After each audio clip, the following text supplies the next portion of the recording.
ilang pang minuto yung natitira sa examination, brother? Meron tayong 7 minutes at 1 second. Okay. Samuel, naririnig mo ako? Tanong ko? Dinig kita. Sige, magtanong ka. Yung ban Panginoon at saka yung Diyos na nababanggit sa Biblia, isa lang ba yun o dalawa?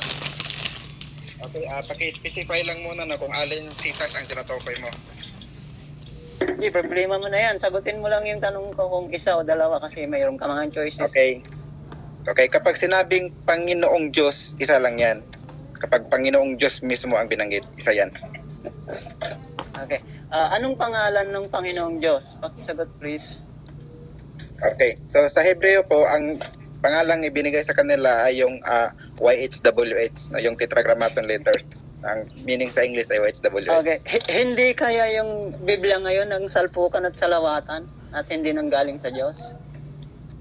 Wow. Bakit? Kasi iba sa kabila. Wala pong contradiction sa Biblia. Pakisagot mo lang. Hindi po. Bakit Hindi bakit po. Yahweh sa kabila Jehovah, yung kabila Ama, yung iba naman Jesus? Pakisagot mo lang, hindi kaya yung Biblia ang salpukan? Okay, hindi ho yan nagsalpukan. Yan na po ay isinalin ayon no, base sa kung anong lingwahe ang ginagamit. May Aramaico, mayroong English, no, mayroong magkaibang English, kaya nakadepende yan sa language na ginagamit. So pareho lang po ang tinutukoy yan, isang ano lang, isang entity lang. Ilan ang Diyos, Brother Samuel? Isa lang ang Diyos na makapangyarihan sa lahat na siyang gumawa ng lahat ng mga bagay. Isa lang yun. Sino yun? Paki-elaborate nga. Sino yung isa na yan? Yun ay ang Diyos Ama. So mabasa natin yan sa unang Korinto 8:6 na meron lamang tayong isang Diyos, no? Na pinanggalingan ng lahat ng mga bagay. Okay na ako. Kung ganun, tama ang Iglesia ni Cristo. Pag Biblia ang pagbabasaan natin, no? Okay, ang tama po ay ang Biblia. Tama po ang Biblia. Lahat na nakasalig sa Biblia, kung ang Biblia ang kanilang batayan, tama po. Pakisagot mo lang. Kung basehan natin Biblia, tama ang concept ng Iglesia. Kasi Ama ang sinabi mong Ama ang Diyos. Pakisagot mo, oo, hindi lang. Tama po ang Kristyanismo. Yun po ang pinag-usapan natin dito, yung Kristyanismo. So tama po ang Kristyanismo. Okay na. Okay na ako. Anong pangalan ng Ama, brother? Pakisagot mo, please. Okay, sa Hebreo nga, so yung tetragrammaton 4 letters na binigay sa kanila, yun ay katumbas sa English, YHWH. Okay, sa So, Tagalog, ano pa? Sa Tagalog. Okay, so sa Tagalog, ang salin nila ngayon ay yung Jehovah. Okay, sa Arabic po, yung mga Kristiyanong kapatid nating mga Arabo. Anong Okay, sa Arabic, sa Arabic po kasi no, yung Biblia hindi naman Arabic, sa original na Hebreo ang yung YHWH ay Elohim. Ang ginamit doon or Lord. Okay. So inshallah yung mga listener, makikita ninyo kung alin yung salpukan, yung Quran. No? Okay, follow-up question. Meron pa ba oras? Okay. So Jesus ba laging dinidinig pag nagdasal siya sa Ama? Lagi ba siyang dinidinig? Oo, dinidinig siya kapag nagdasal siya ng Ama. Kung gayon na dininig yung kanyang panalangin at sa kalooban ng Diyos ang nangyari sa 26:39 ng Matthew. So kung ganon, hindi na pa ako si Jesus. Pakisagot Okay, ko, hindi. Okay, so ayon po mismo sa Matthew 26:39, ang sabi niya, gawin mo sa kalooban mo at hindi sa kalooban ko. So maliwanag po na dininig ng Diyos ang kanyang panalangin na gawin kung ano ang kalooban ng Ama. Kaya dininig po ang Ano yung panalangin. kalooban? Diyon na pa ako o yung hindi? Ang kalooban po ay yun pong mamatay siya sa cross, yun pong pagkapako sa cross. Kung saan ba siya namatay? Sa pinako ba o binigte? Hindi ba siya yung Biblia ngayon ang salpukan? Paki-clear mo lang. Okay, siya po ay namatay po doon kasi siya ay pinako sa cross. Yun nga, hindi ko nasasabihin sa'yo. Oo o hindi. Nabigti ba siya o napako siya? Sabi mo lang yung isa dito, o nabigti o napako. Okay. Yung salitang nabigti po, ang katumbason niyan ay namatay. So siya ay namatay sa cross. Ang gagaling doon sa kanyang pinakuan, doon siya nabigti o namatay. Wala pong salungatan sa Biblia. Hindi lang yung pinintindihan ng mga ginagamit ng mga words. Next question po. Okay na ako. Sapat na sa akin yan. Nakita natin ngayon yung salpukan sa iyong pananampalataya. Magtanong ka lang, huwag ka magkomento. Huwag ka magkomento.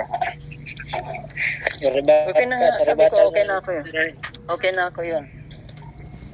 Natanong ko na yung mga itatanong ko sa'yo. Sapat na sa akin yun. So i-read mo na Narinig yung naman, narinig Alright. naman ng mga Sige.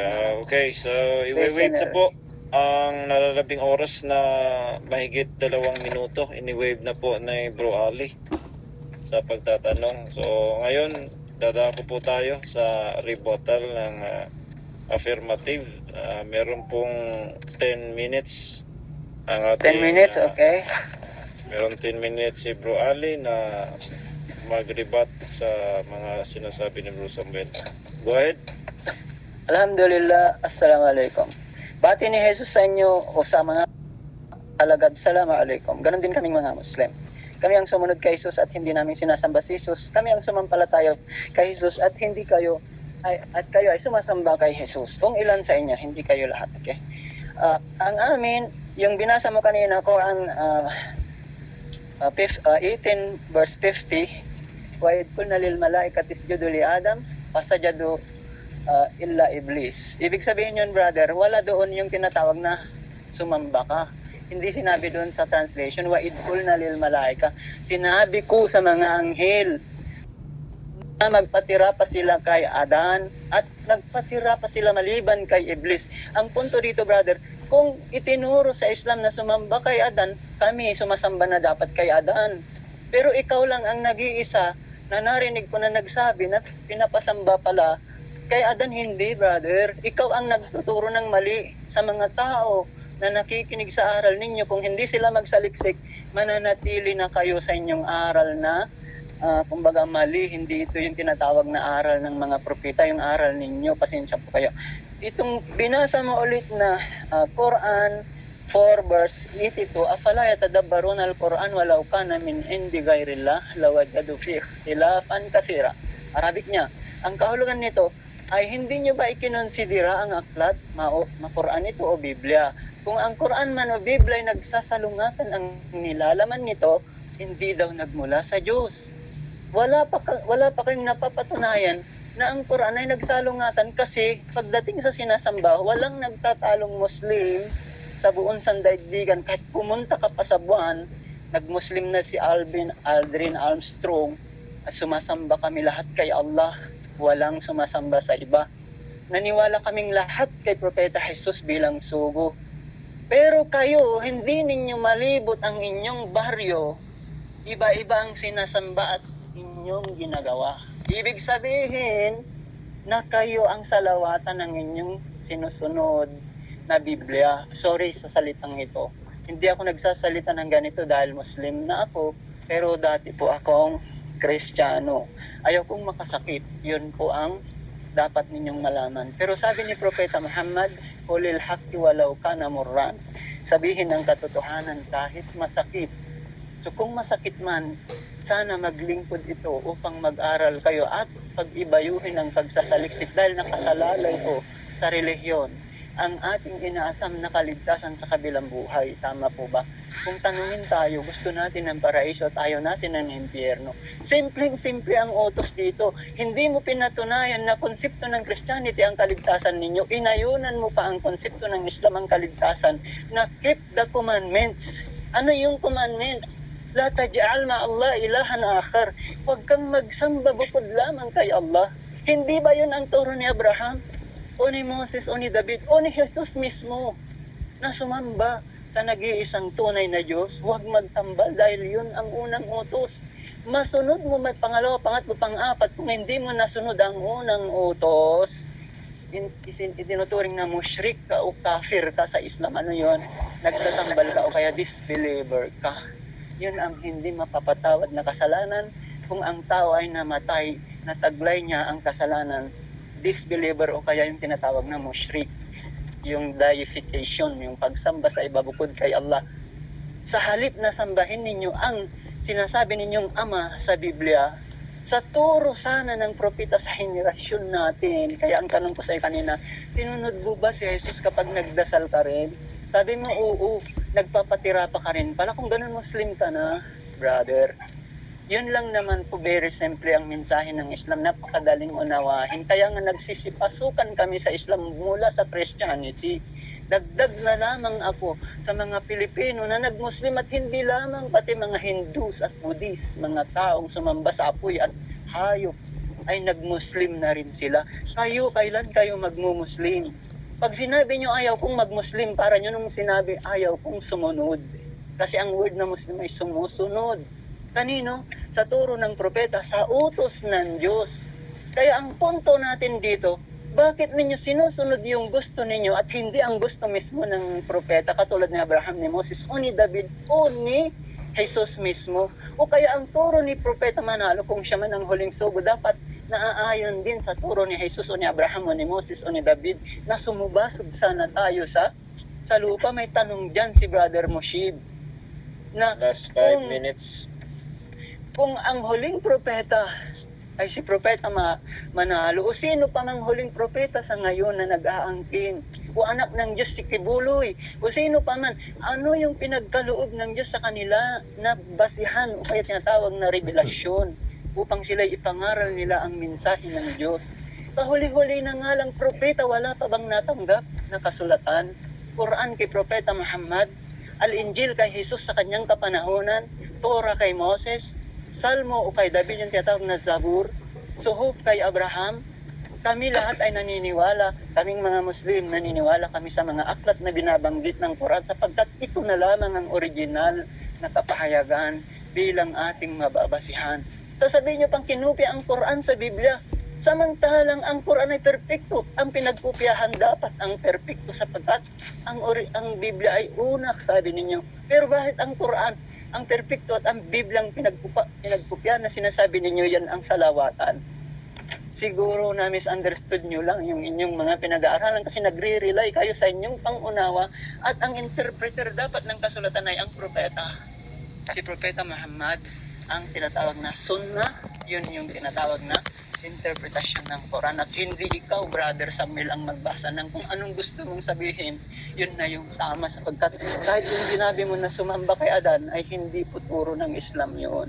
Pagsubok yun sa tao na kung sumunod ka sa utos ng Diyos, particular sa panahon nila, pinasubsub sila doon kay Adan, ibig hindi na nga nasambahin nila si Adan, tinitesting lang sila kung sumunod sila. Mag-fasting kayo, huwag kayo kumain ng baboy, magsala kayo, magtalukbong kayo. Anong pagkakaiba nito? Wala. Utos lang, utos is utos. Sumunod tayo. Sabi mo, keep the commandments. Kami ang mga Muslim ay nag-keeping the commandments. Kami ang sumusunod. Pero hindi sa Biblia ninyo. Kung gumamit tayo ng Biblia ngayon, para lang patunayan sa inyo halimbawa na ang inyong Biblia halimbawa kay Jesus ay salungatan, nabitin ba o napaapo, namatay ba o hindi. Inshallah hanggang dito na lang, sapat na sa akin yon. At inshallah ay ipagkaloob sa atin ang biyaya. Assalamualaikum at magandang oras. Okay, so 2 minutes pa po ang nalalabi pero wini-wave na po ng ating kaibigan. So ngayon po dadako tayo sa pagtatanong. Rosamel, meron kang 10 minutes ng cross-examination. Okay, bago ko magtanong, pakita mo na yung pagtanong ng boses namin, nag-feedback. Pasuyo lang, pakimute po muna yung iba na yung mga nakikinig lang, pakisuyo, pakimute. Okay, tanong ako. Start. Time starts now. Okay. So binanggit mo na ang Diyos ay nagpahayag no ng Injil kay Jesus, tama po ba? Oo. Okay. Yun bang Injil ay naglalaman ng konsepto ng tamang konsepto ng kaligtasan? Oo, kung yun ay mga kinasihaan ng Diyos para sa mga propeta, particular angel kay Jesus. Okay. Yun bang mga naniniwala sa Injil na ipinangaral ni Propeta Jesus, ano ang tawag sa kanila? Muslim o Christian? Sa isang banda, kung titingnan natin yung meaning na Muslim ay Muslim sila sapagkat sumunod sila o sumuko sila, tumalima sila. So, hindi sila tinatawag na Christian? Hindi sila maaring tawagin na Christian kasi nga derived from the word. Sa sa Biblia mo lang nagsimula yung Christian eh. Okay, Gawa Sa Quran mo 11:20. ba? Sa Quran mo ba meron bang salitang Christian sa Quran? Nasrani, mayroon Nasrani. Okay, kung merong Christian sa Quran, kanino yan tumutukoy? Sa sumusunod kay Muhammad or sa sumusunod kay Jesus? Yung tinatawag ngayon na Ahlul Kitab, sila yung mga Hudyo at Kristiyano, kung sa kapanahonan, kung titignan natin kay Jesus mismo, ay siyempre ang sumunod kay Jesus sa kanyang kapanahonan kasi ang ngayon Okay, sa salamat. Muhammad ay matatag na Muslim. Okay, salamat. Ang sabi mo, no, sila ay Kristiyano, yung sumunod kay Jesus. Okay, yun bang mga sumunod, no, tumalima sa aral ng Diyos na pinangaral ni Jesus, sila ba ay maliligtas ayon sa iyong Quran? Wala sa Quran, nasa hadith. Okay. Yun Ang bang panahon- nakasulat?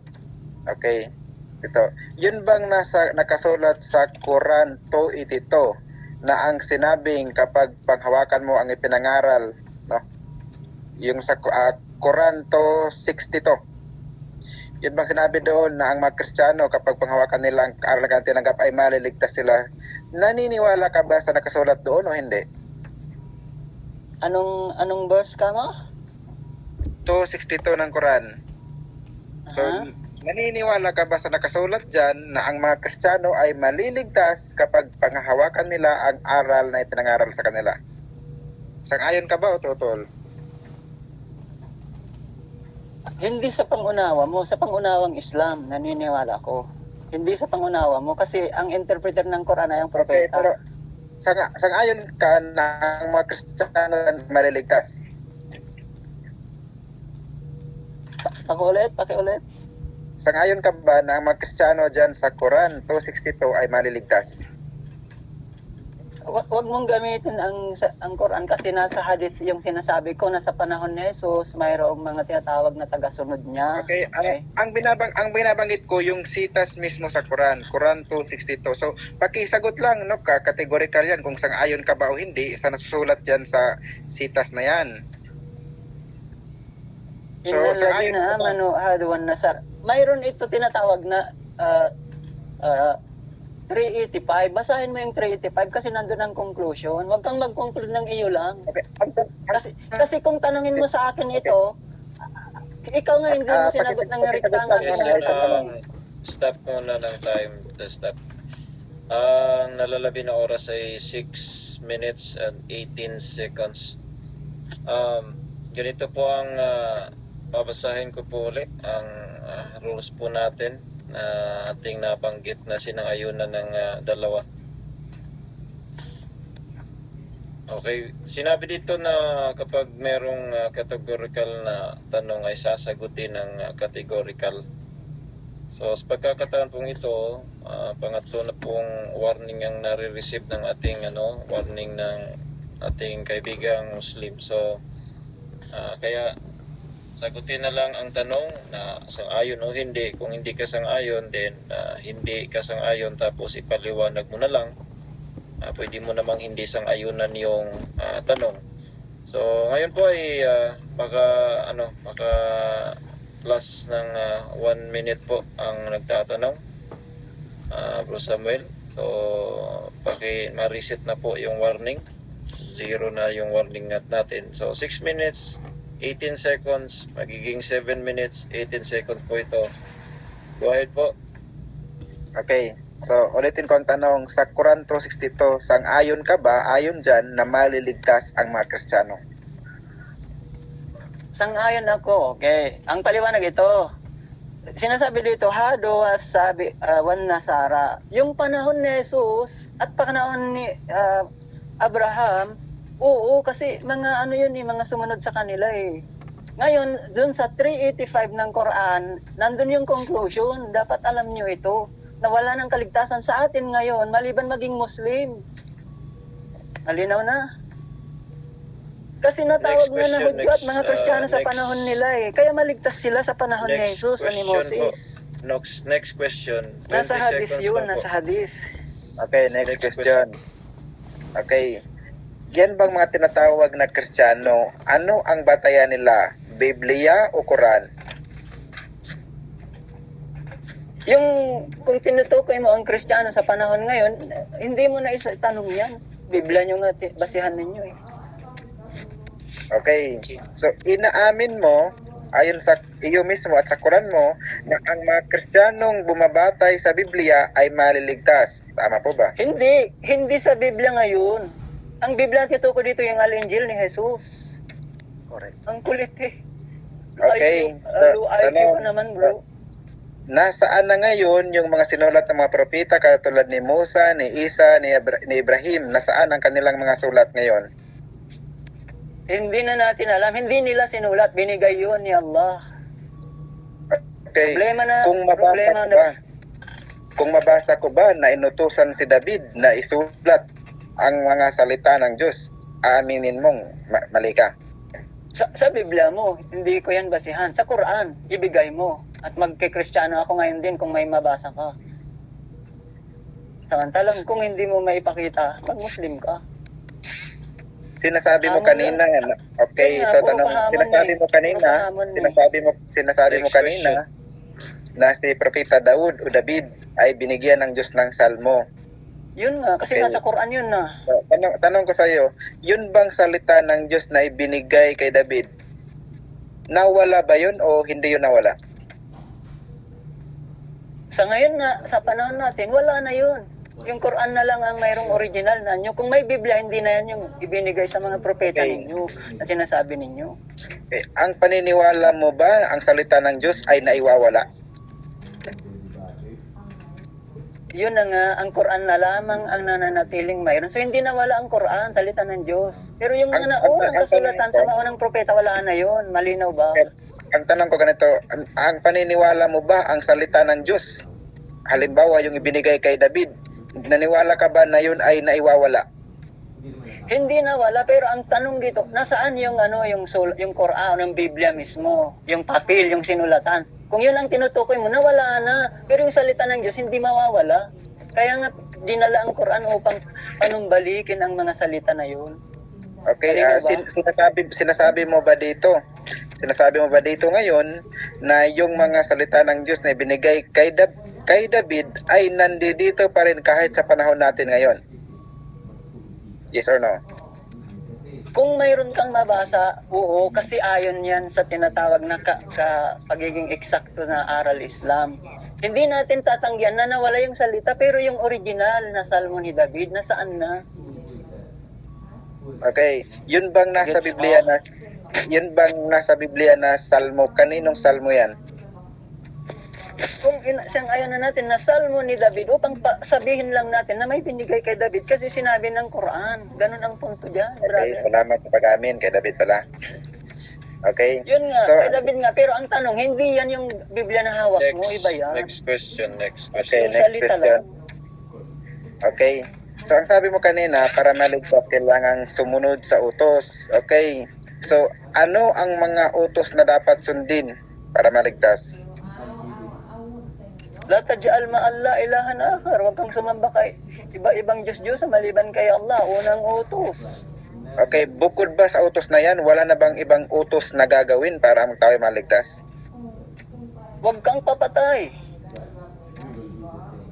Huwag Okay, kang mangalunya. Yang mga utos na sinabing huwag kang papatay, huwag kang mangalunya, kanino ibigay yan? Kay Moises o kay Muhammad? Hanggang sa atin ngayon. Kasi nga pinanumbalik ang mensahe ng mga naunang propeta sa pamamagitan ng Quran. Yun Dapat bang alam huwag mo kang yun. papatay, huwag kang mangalunya? Naniniwala ka ba na yan ay 10 utos ng Diyos?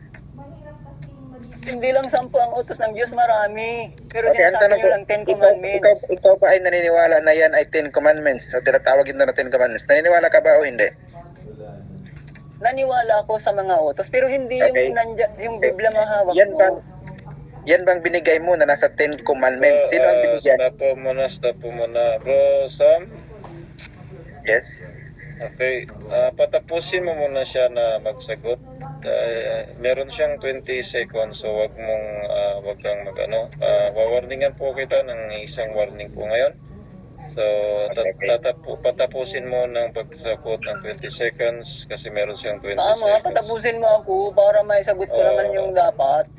You have 53 you have 2 minutes and 7 seconds sa nalalabi. Go ahead.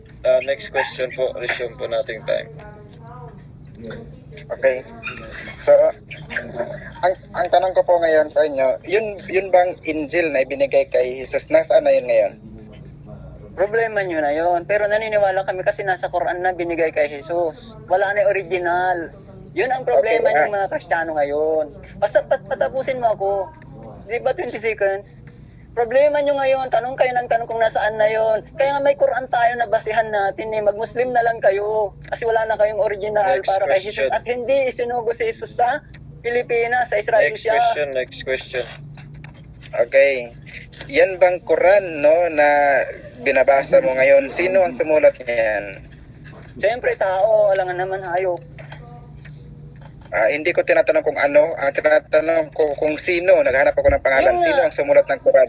Tao. Malinaw ba yun? Next question. Sinong tao? Okay, sinong tao? Ay, siyempre, hindi naman lahat ng tanong may sagot na eksakto. Kung tanungin ko sa'yo, sino ang nakaimbento ng maggawa ng bakery, alam mo ba? Siyempre, Okay. tao. Very simple lang, bro. Hindi Okay. lang ng tanong mayroon dyan na nasusulat. Next question. Inaamin mo ba na yung Quran mo ay hindi yan sulat ng kinikilala mong sugo na si Muhammad? Hindi naman talaga si Propeta Muhammad ang nagsulat ha. Ay naku, si Propeta Muhammad ay natanggap niya bilang siya yung huling sugo. Na-inspired siya, nagsalita lang siya kung ano yung naibigay sa kanya ng tumatawag na spirit, inspired by the Holy Spirit, kumbaga. Kasi mayroong verse dyan sa Quran na hindi nagsalita ng Panginoon kasi Next. sugo siya. Next question. Kaya hindi niya sinulat.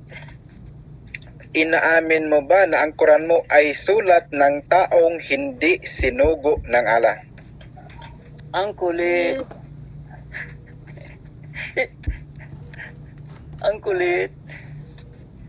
Ano ang aaminin ko? Ayusin mo tanong mo. Time na time. Okay? Wala naman tayo magtanong? Time na time. Okay. Wala na? Ang tanong ka ba? Sige, dagdagan mo. So, para mas maganda. ito po Dagdagan mo ang tanong mo. ng ating negative. So, Samuel. So, dadako na po tayo sa rebuttal din ng ating Bro Samuel, kaibigan Bro Samuel. Rebuttal ka, 10 minutes po ibibigay natin para kay Bro Samuel. Rebuttal period po ito. Okay, so time starts. Let me see. Teka muna. Okay, time starts now. Okay, maraming salamat po. No? So, kitang-kita po sa ating pagtatanong na maraming... Bakit ang rebuttal ay nauuna na siya? Dapat sa ako muna, di ba? Bago siya. Tapos ka na mag-rebuttal. Hindi pa. Tapos ka na. Nang ikaw na nga ang tinatanong kasi naka-rebuttal ka na. Di ba ito na yung uling tindig? Hindi pa. Meron pang rebuttal po. Okay. Sige. Go ahead, Brother Samuel. Okay, teka muna reset po natin ang oras kasi nawala yung Okay, so go ahead. Time starts now. Okay, so kitang-kita po sa ating pagtatanong no, na talaga pong inaamin niya mismo na yun palang sumulat ng kanyang Quran ay hindi pala yan sulat ng kinikilala nilang sugo. So ang ibig sabihin lang, sinulat lang yan ng mga taong hindi sinugo. So, ikaw ba na kung naniniwala ka sa Diyos, diyan ka ba maniniwala sa mga hindi naman sinugo? No? Diyan ka ba sa kanilang sulat maniniwala? Ito pakinggan ninyo, no? Anong katunayan natin na yan ng Quran ay hindi yan sulat ng sugo ni Allah? Ito, sa isang talata sa Quran, sa chapter 7, verse 157 ng Quran, ganito ang ating mababasa. Ang sabi dito, ganito, yaong mga sumusunod no, sa sugo ang propeta na hindi nag-aral o di makabasa at di makasulat. So yun palang si Muhammad, hindi makabasa, hindi makasulat. Kaya maliwanag, inamin niya mismo na itong Quran niya ay hindi sulat ng sugong kinikilala niya. Di ba ba? So maliwanag ko yan. Ito pa, sabi niya, yun daw mga salita ng Diyos daw noon ay binigay kay David, ibinigay kay ano, wala na daw yun. Ay wala problema na namin kung nasaan. Hindi namin problema yon kasi yung mga salita ng Diyos na binigay kay David ay nandito pa rin sa amin ngayon. Ano ang katunayan? No? Yung Diyos ba, papayag ba siya na yung kanyang salita maiwala? Papayag kaya? Siya naman mismo umamin kanina na hindi daw pwede na ang salita ng Diyos maiwala. Ito pakinggan ninyo. Sa awit, no? 12:6-7, ganito ating mababasa. Ang mga salita ng Panginoon ay mga dalisay na salita, na gaya ng pilak na sinubok sa horno sa lupa na makapitong dinalisay. Iyong iingatan sila, O Panginoon, iyong pakaingatan sila mula sa lahing ito magpakailanman. Maliwanag pala na kapag pala ang Diyos ay magbibigay ng salita, yun ay kanyang iingatan, no? Hanggang sa panahong walang hanggan. So mananatili pala yung salita. Yan ay sinabi kay propeta Daud or kay David. No, na kinikilala din lang utos. Kaya kung sila kinikilala nilang sugo ng Diyos si David, kailangan nilang tanggapin, no? Yung sinabi kay David na yun palang salita ng Diyos, iingatan niya yan. Diba? Kung wala sa kanila ngayon ang Injil, no? Ang Salmo, at ang iba pang mga sulat ng propeta, nangangahulugan lamang yun na hindi sila ang mga tunay na tao ng Diyos. At siyempre, wala sa kanila ang tamang konsepto ng kaligtasan. Diba? Kasi ang nasa Biblia po, no, yung mga salita ng Diyos, ipinasusulat yan para maalaman din ng mga lahing susunod. Ito po, binanggit sa awit 102:18. So, ang sabi, ganito. Sabi dito, ito'y isusulat na ukol sa lahing susunod at ang bayang lalangin ay pupuri sa Panginoon. So maliwanag, yung mga salita ng Diyos, ipinapasulat yan, no? Para maalaman din ng iba pang mga ipapanganak pa, di ba? Na hindi naman naabutan ng mismong tao na pinutusan ng Diyos noon. Halimbawa, inutusan si Jesus, si David, si Moises, o di ba? So yung mga utos na ibinigay Diyos sa kanila para malaman natin yun ay ipinasusulat ng Diyos, no? Yan ay sulat para sa lahing susunod. Dahil ang tunay po na sugo ng Diyos, inutusan niya na magsulat. Ito, basahin natin sa Isaiah 38. Ganito, ito, propeta Isaiah to. Sabi dito, sabi ng Diyos, ngayon yumaon ka, isulat mo sa harap nila sa isang tapyas na bato at ititik mo sa isang aklat upang manatili sa panahong darating na walang hanggan. So kita nyo, yun palang mga sugo ng Diyos, talagang inutusan niyang magsulat para yung kanyang salita ay manatili. Tapos sa kanila, nawala daw. Nawala. Hindi nila iningatan. Yan bang sabi? Iingatan, di ba? Ang salita ng Diyos, kailangan mo yung ingatan. Pero sa kanila, nawala daw. Kaya nangangahulugan lamang yun na kung yun mang salita ng Diyos na ibinigay ng sa mga propeta, no? Kay David, kay Moises, kay Jesus, ay nagtuturo ng konsepto ng kaligtasan. Siya na mismo umamin kanina na si Kristo daw ay nagtuturo ng tamang konsepto ng kaligtasan. So, kung ang mga turo ng propetang iyon, kung ayon sa kanila ay wala na, nangangahulugan lamang yun na wala sa kanila ang tamang konsepto ng tunay na. Wala yun eh. Pero sa atin po, nila na mga Kristiyano, nandito pa rin sa ating Biblia. Talagang nababasa pa rin natin. At yan ay isinulat talaga nila para sa atin na mga darating. Ito pakinggan ninyo. Sa unang Juan 1:3, ganito ating mababasa. Yaong aming nakita at narinig ay siya rin naming ibinabalita sa inyo upang kayo naman ay magkaroon ng pakikisama sa amin. Oo, at tayo ay may pakikisama sa Ama at sa kanyang anak Jesucristo. So maliwanag po, ang kanila po salat ay kanilang nakita at narinig mismo. Hindi yung nachismis lamang na hindi sila sigurado. Maliwanag po, ang kanilang isinulat ay mga siguradong bagay nakita at narinig mismo nila. Pero ang sa Quran, may kasiguraduhan ba? No? Yun bang si Muhammad na inutusan, may kasiguraduhan ba? Ito, pakinggan ninyo sa isang talata sa Quran. So, ang sabi dito sa Quran, sa chapter 10, verse 94 ng Quran, ganito ang ating mababasa. Sabi dito, kaya kung ikaw, O Muhammad, ay may agam-agam hinggil sa anumang aming ipinahayag sa iyo, magkagayon, tanungin mo yaong mga nagbabasa ng kasulatan, ng Torah at Ebanghelyo na nauna sa iyo. Katiyakan, ang katotohanan ay dumating sa iyo mula sa iyong Panginoon, kaya kailanman ay huwag kang magkibilang sa mga pag-alinlangan. So, ang ala nila, nag-utos kay Muhammad.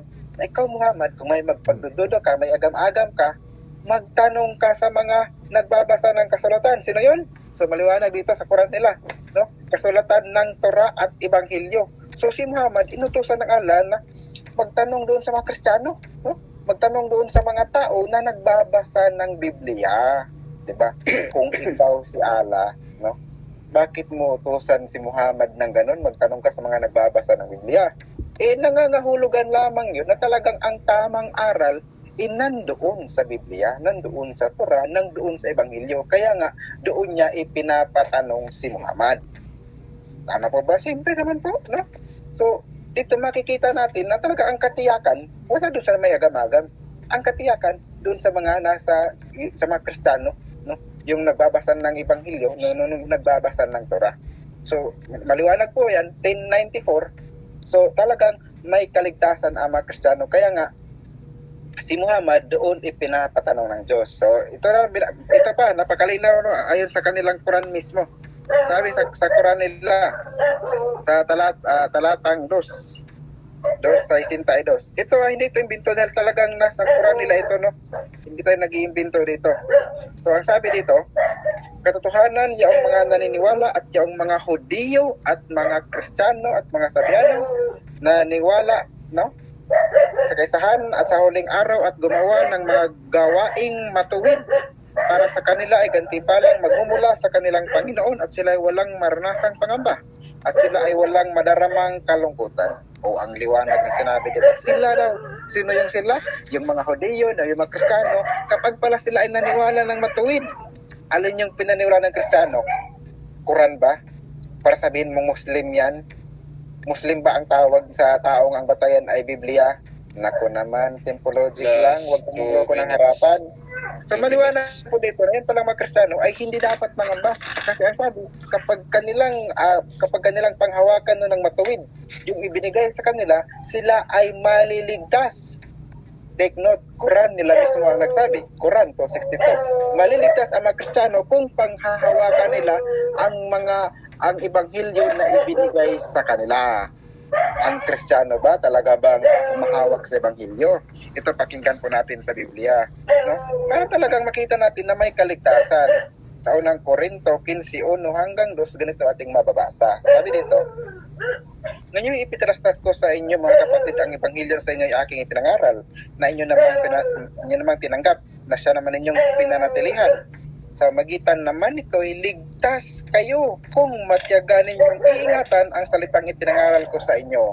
O, di ba? So, pareho lang din ng sinabi ni Muhammad doon sa Quran ito na kapag yun daw sila ay gagawa ng matuwid, no, ayon sa binigay sa kanila, kung yun ay panghahawakan nila, sila ay maliligtas. O, di ba? Yung salita ni yung salita ni Allah ay kapareho lang din sa sinabi ni Pablo dito sa unang Korinto 15:1. Sino bang unang nagsalita nito yung sinabing maliligtas kapag hawakan ng Ebanghelyo? O, di ba? So itong sulat ni San Pablo, nasulat na ito bago pa man naging tao si Muhammad, di ba? So nung hindi pa naging tao si Muhammad, ang tawag sa mga sumasampalataya sa Ebanghelyo, hindi Muslim. Para sabihin mong Muslim sila, hindi sila Muslim. Kasi ang batayan nila hindi Quran, ang batayan nila Biblia. Kaya sila tinawag silang mga Kristiyano. Kaya mali na sabihin mo na kapag sumunod daw kuno sa Diyos ay Muslim na. Na kapag daw nagpatira pa ay Muslim na. Naku naman, ang mga Buddhist nagpapatira pa o ano pa mang mga relihiyon diyan nagpapatira pa sila. So, kung susundan ba natin ang logic kung sila ay Muslim na rin? Kaya Time. Happy ka, Brother Samuel, happy. Yun po ang presentation ng rebuttal ng kapatid Samuel sa panig ng Kristiyano. Paalaala po sa lahat na nakikinig, ang tema po, sino o alin po ang nagtuturo ng tamang konsepto ng kaligtasan, Kristiyano o Islam. So, dadako po tayo sa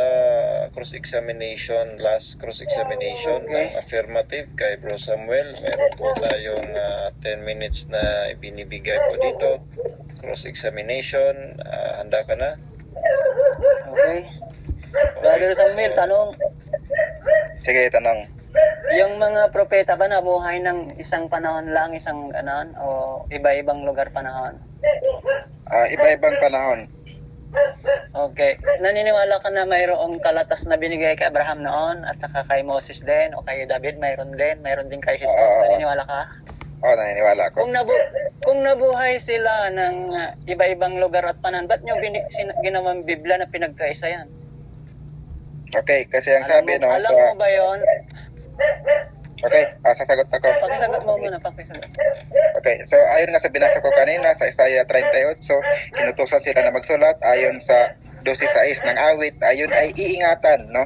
Pagdating sa 102 verse 18 ng awit, yun ay para isusulat para sa lahing susunod. So merong purpose ang Diyos kaya niya pinasulat, yun ay talagang ang Diyos mismo ang nagutos na isulat, yun ay para ingatan yun para naman mabasa ng mga lahing susunod. Hindi mo pa rin nag-gets, no? Kung ang mga propeta kako, iba-iba yung panahon at lugar sila nabuhay. Bakit pinagsama nyo na sinabing Biblia? Wala kayong kasagutan na maayos. Kahit nagbasa ka pa ng versicle sa Biblia, hindi natin tatanggi kasi nasa Biblia yon. Okay.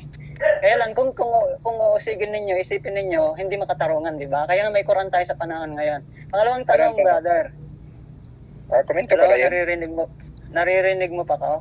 Ang haba ng komento mo, akala ko tanong. Sige, tanong ka. Go ahead. Naririnig mo ko? Dinig ka. Go ahead. Next Wala question. kasi sa... Okay. Hello, di po marinig?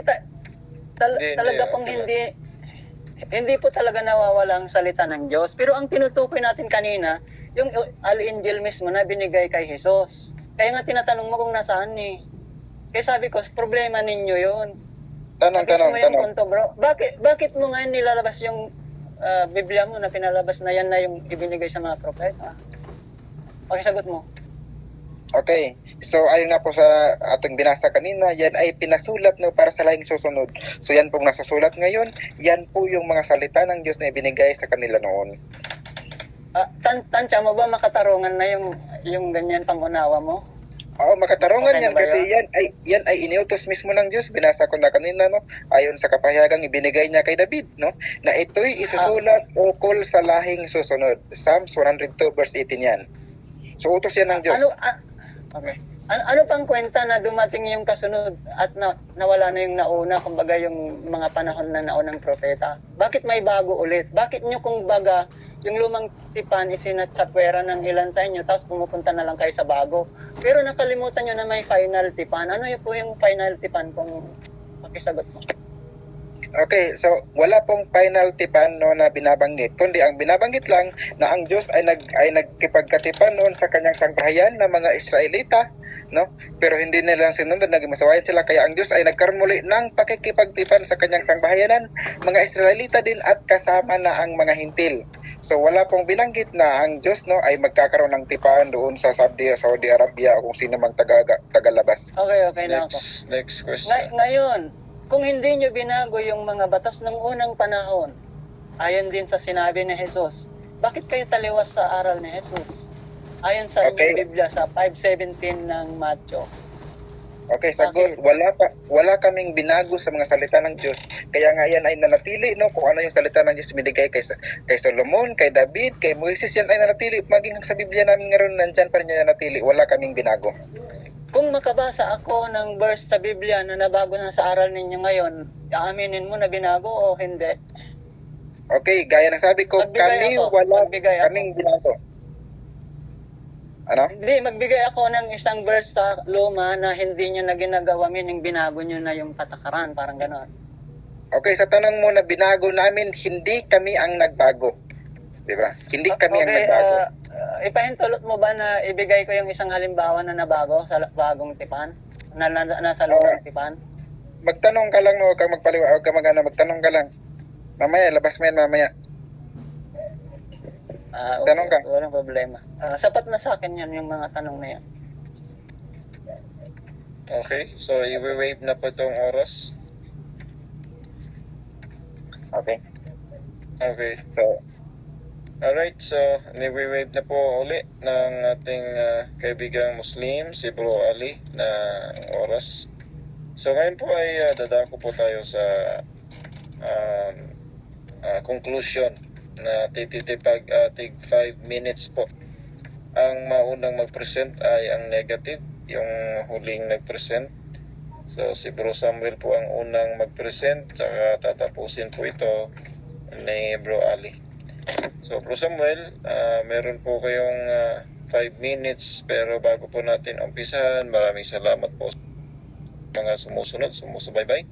Uli po, ang ating pinag-uusapan dito ay alin po ang nagtuturo ng tama o tunay na konsepto ng kaligtasan, Islam o kaya Christianity.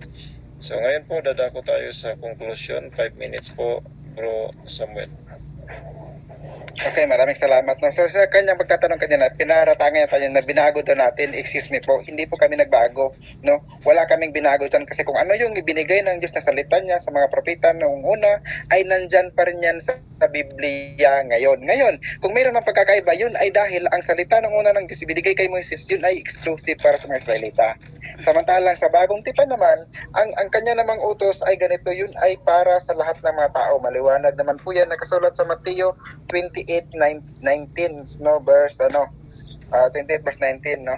Dahil dito yung siriyaan kayo at gawin ninyong mga alagad ang lahat ng mga bansa na sila inyong bautismohan sa pangalan ng Ama at ng Anak ng Espiritu Santo.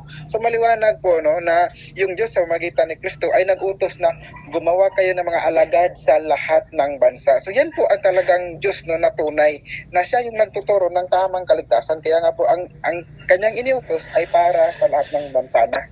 Samantalang yun ang mga ibinigay kay Moses noon, yun ay para lamang sa mga Israelita. Mababasa po natin yan doon sa sulat ni Moses sa Deuteronomy 5, maging sa sulat, no, ni Propeta David na kanilang kinikilala rin sa awit 147 verse 19 to 20. So maliwanag po na sa Biblia, yung salita ng Diyos na ibinigay sa kanyang mga propeta, yun ay nanatili kasi yun ay ang utos ng Diyos na ito'y isusulat para sa lahing susunod. Kasi ang mga nakasulat doon sa mga aklat na yan na ibinigay, no, sa panahon nila noon ay ang mga aral na naglalaman ng mga konsepto ng tamang kaligtasan. So inamin naman po niya kanina, yung binigay sa mga propeta ay nagtuturo ng kaligtasan at yan ay iniingatan ng mga Kristiyano at hindi ng mga Muslim. Kaya kung mapapansin ninyo, yung mga salita ng Diyos na binigay sa mga propeta, yun ay nasa Biblia at wala sa kanila. Kaya nagpapatunay lamang na dito sa aming pinag-uusapan kung alin ba talaga ang nagtuturo ng tamang konsepto ng kaligtasan, yun ay yung mga naniniwala, no? Yun yung mga kumbaga nag-iingat sa talagang salita ng Diyos. Kung ang paniniwala nila na wala na yung mga ibinigay kay David at iba pang mga propeta, lalo na kay Jesus, yun ay nangangahulugan lamang na hindi nila iningatan ang salita. Kaya wala sa kanila ang tamang konsepto ng kaligtasan. No, kasi yung Quran nila mismo umamin, no? Yung Quran nila sumang-ayon sa sinabi ni San Pablo sa unang Korinto 15:1-2 na kapag panghawakan mo yung ebanghelyo, maliligtas ka. So sinang-ayunan ng ala nila sa Quran 2:62. So maliwanag na ang kaligtasan pala, no, ay nandoon sa ebanghelyo na ipinangaral ni Kristo. So yung kaligtasan na yun, sapat na yun, no? Ano pang dahilan ba't papadalaw si Muhammad? No, wala hong nagpadala kay Muhammad na Diyos, kundi yung mga Diyos-Diyosa na lang yan, 'di ba? Yun ay ang kung tutusin kasi ang nakipag-usap lang kay Muhammad ay Injil ko, no. So hindi ang Allah mismo, kundi Injil ko, no. At kanya ring inamin mismo na yung Muhammad na kanilang sinasampalatayanan ay hindi nagsulat dahil hindi siya marunong bumasa at sumulat.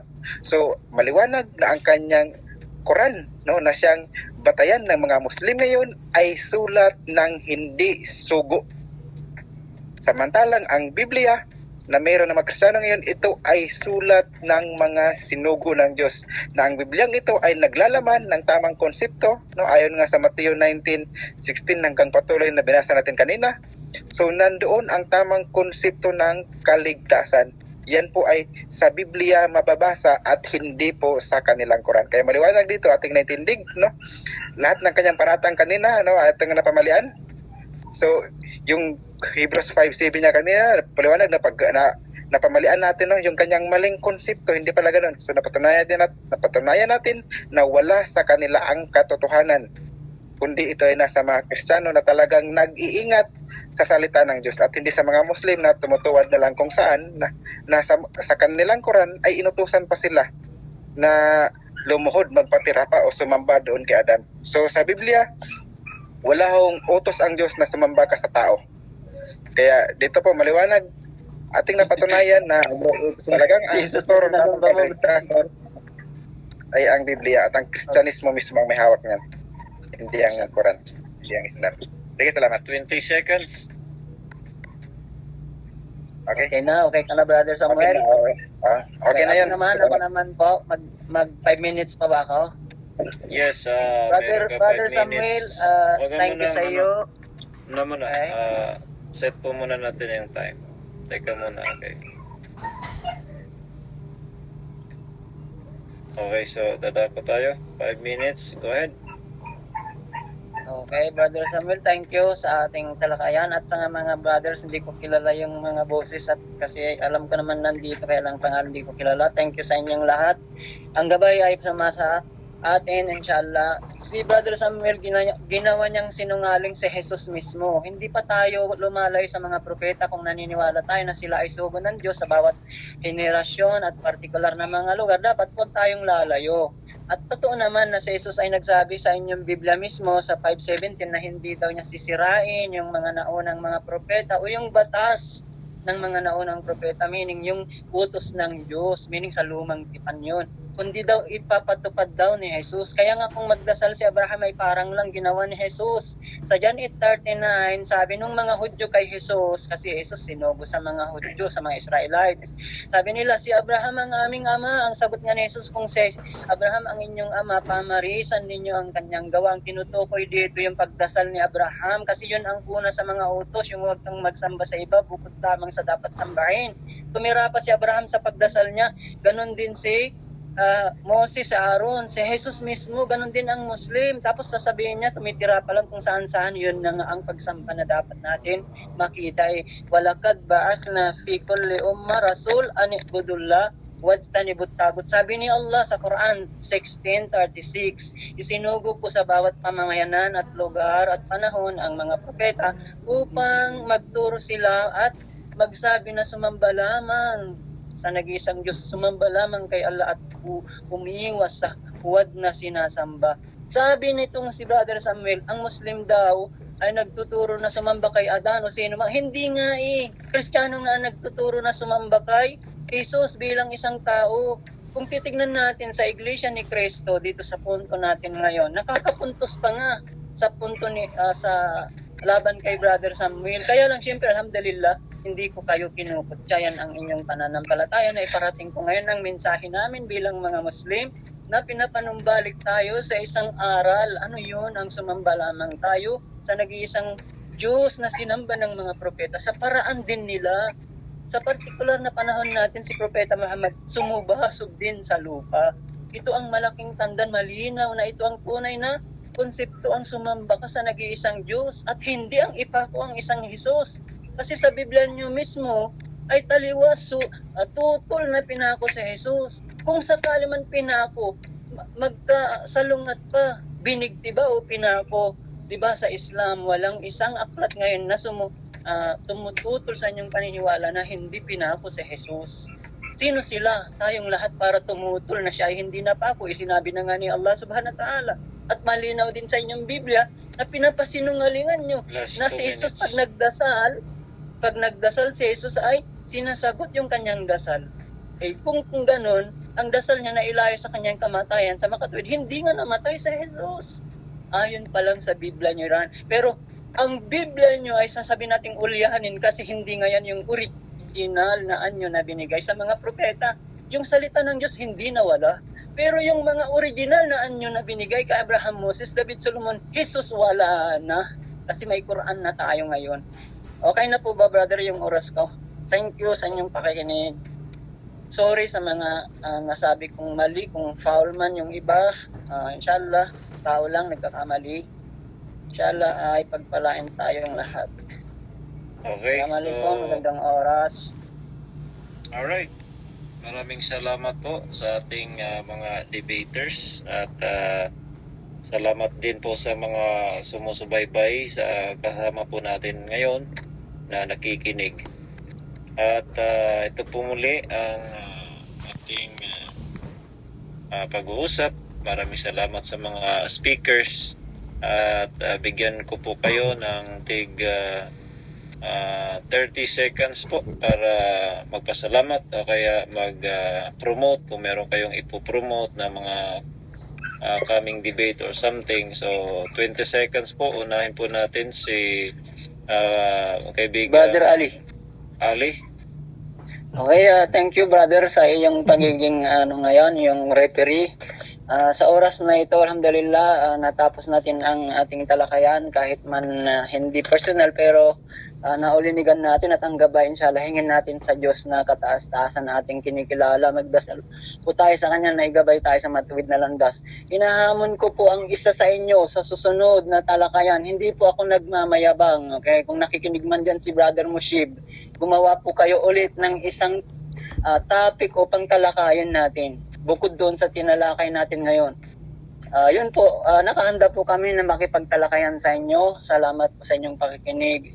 Sorry sa mga pagtaas ng boses o anuman mga negatibo na inyong naintindihan. Dapat positibo tayong lahat na ito ay para sa Panginoon at hindi para lamang sa atin. Thank you brothers. Assalamualaikum at magandang oras sa inyo. Salamat, Bro Sam. Ano na po sa iyong last na mensahe? Okay, salamat Mr. Moderator no, sa mahusay na pagmo-moderate at sa ating kausap no, at sa talaga naman ay naging maayos din yung pagdidebate namin. So ito pong debate na ginagawa namin ngayon ay ni-record po ito at saka na-upload sa YouTube. So makikita niyo po doon sa account na Samuel Tahoda. So search niyo lang po yun at saka mag-subscribe na rin para maging updated kayo kung meron man tayong mga bagong record na debate. So yun lamang po at salamat sa Diyos. Okay, dito po nagtatapos ang ating talakayan. Salamat po sa mga speakers at sa nakikinig. Mabuhay po kayo lahat. God bless all. Thank you. God bless us. Baka may magustong magtanong. Ayos.